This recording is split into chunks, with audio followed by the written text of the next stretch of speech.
Hi, my name is Yehoshua Marchuck, and you're watching the NCSY Alumni YouTube channel.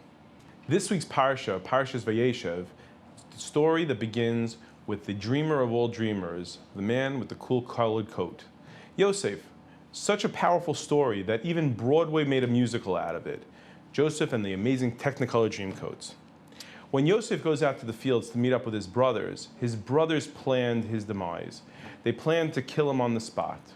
But however, Reuven showed up, and Reuven said, wait a second. Reuven heard the issues, Reuven heard their plan, and said, V'yishma Reuven v'yitzalehu miyadam.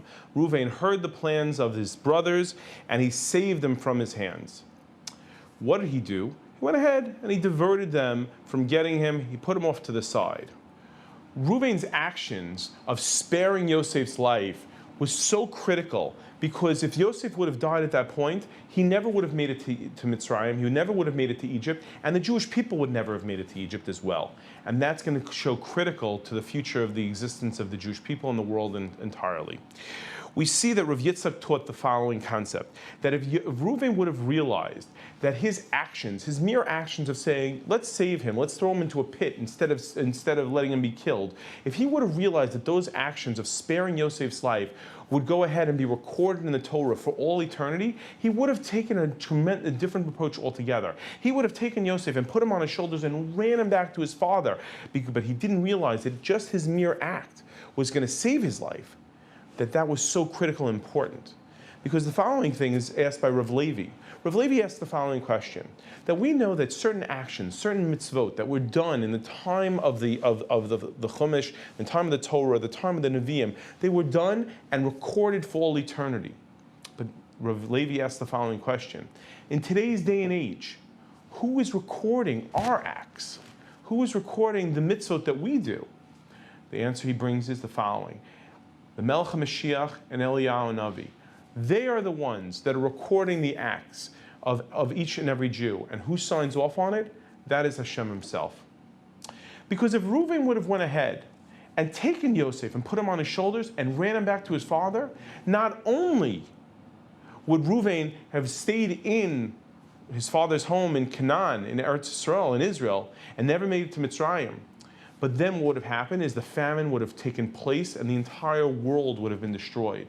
People would have, it was only because of Joseph's understanding, his clarity of saving for the first 7 years and of the dream that he was given, of saving for the first 7 years and then going ahead and redistributing that food for the next 7 years, was the world saved. As well, if Reuven would have taken Yosef and put him on his shoulders and ran him back to his father, the Jewish people would never have gone down to Mitzrayim. They never would have gone into Golus. They never would have gone into exile to be taken out by Hashem and given the Torah to.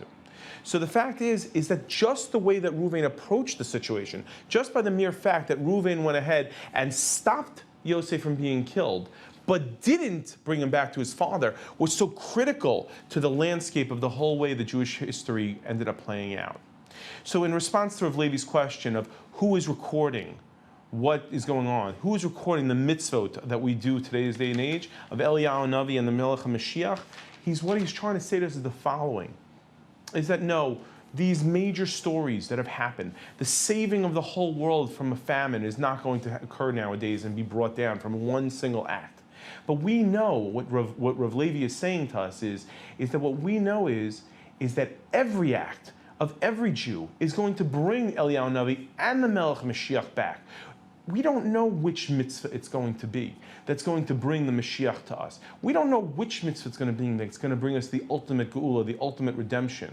But we do know what the Mishnah and Avot tell us. What does the Mishnah and Avot tell us? It tells us don't go ahead and try to calculate what each mitzvah is worth, because we don't know the worth of mitzvot. We don't know if it's walking a old lady across the street. We don't know if it's visiting someone in the hospital that's sick. We don't know if it's bringing a meal to someone who doesn't have the strength to cook for themselves. We don't know which mitzvah it's going to be. We don't know which mitzvah it's going to be that Eliyahu Navi and the Melech Mashiach go ahead and say, oh, that was the mitzvah to bring us. That Hashem is going to sign off us and say that the geula should come. But we know that every single mitzvah that we do is pushing our agenda forward of the ultimate redemption for the Jewish people. Thank you so much for watching. I wish you a Shabbat Shalom, and thank you.